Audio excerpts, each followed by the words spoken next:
The perfect start to any day is with this foolproof summer sausage frittata. This is an easy, fridge-friendly way to get a head start on your next breakfast, lunch, or dinner. Let's get into it. So what is a frittata? Well, thinking of it in its most basic sense, it's a type of pan-fried omelet.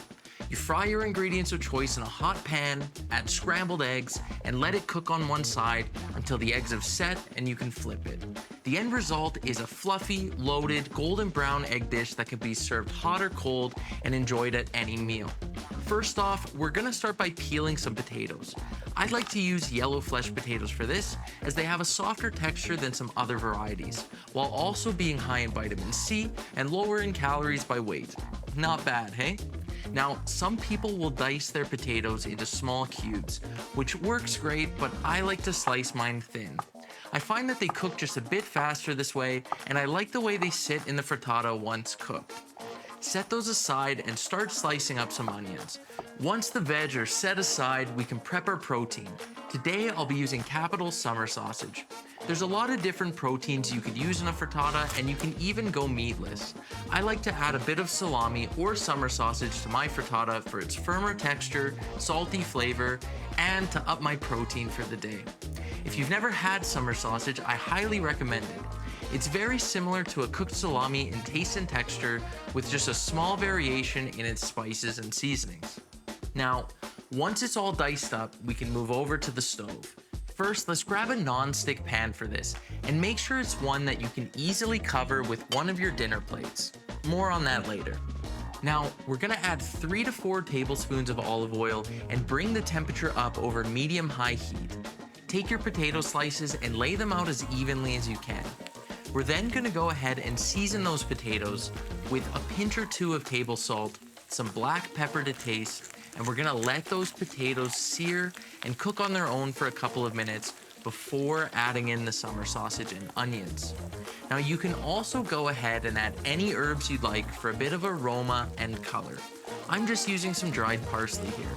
Now give everything a mix and let it all sit on one side for a few minutes to get some color.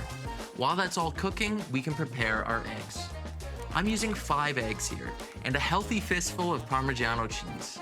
For the color, I sometimes like to add a bit more parsley flakes, and I always add a pinch of salt and black pepper. We're gonna add milk to this egg mixture, which is gonna do 2 things for us at the same time. First, it's gonna bulk up our eggs, allowing us to more easily cover and coat our ingredients that are currently searing in the pan. And second, it's gonna lighten up the texture of our eggs, and if we don't add the milk, our frittata will end up being a bit firmer, which isn't always a bad thing, but it's just something to keep in mind. At this point, your frittata filling should look like this.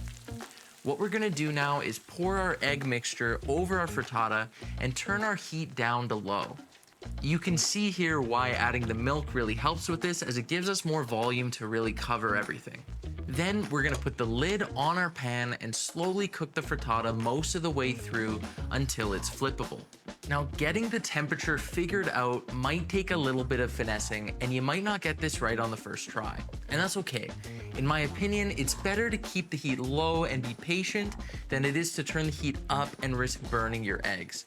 Here's what a burnt frittata looks like after flipping, where I had the heat on high the whole time. And here's a perfectly cooked frittata with the heat turned down from the moment I dropped in the eggs. Experiment a little bit with your temperature control until you get your frittata cooked the way you like it. Everyone's got a different pan, a different stove. We're all cooking in slightly different environments, so don't beat yourself up if the first one you make comes out a little darker or a little lighter than you're expecting. It's totally normal and part of the process. Let's back it up. Remember the plate that I mentioned earlier? Well, now it's about to come in handy. But here's how it's gonna go. You're gonna take your plate, you're gonna put it over top of your frittata, you're gonna flip both at the same time very carefully, and your half-cooked frittata is gonna be sitting on the plate here.